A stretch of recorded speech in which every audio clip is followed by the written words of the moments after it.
আচ্ছা, আজকে আমি ওর একটু রিভিউটা নেব, কারণ এটা নিয়ে তোমার দুটো সিটিং হলো, তাই তো? তো ওর সমস্যা ছিল, ওর ভিডিওটাও আমি ছেড়েছিলাম। তো ভীষণ র্যাশের সমস্যা ছিল। তো ওর মুখ থেকেই আমি একটু জেনে নেবো কি সমস্যা ছিল, আর দুটো সিটিং এর পর কতবার, আর সব থেকে বড় জিনিস যেটা হোম কেয়ার ইউজ করতে দিয়েছিলাম, তো হোম কেয়ারগুলো ইউজ করে আর ফেসিয়াল করে কতটা ও মানে ঠিকঠাক আছে স্কিনটা, একটু ওর থেকেই একটু জেনে নেবো।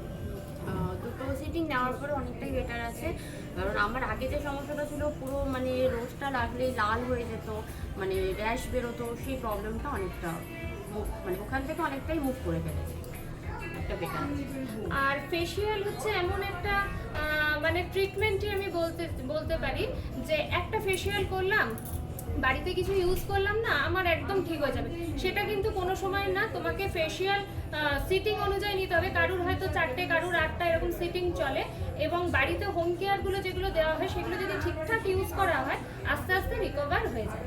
তো চলো এরপরে আবার অন্য কিছু নিয়ে চলে আসি, যেমন চলে আসবো। আজকে এখানেই, থ্যাংক ইউ।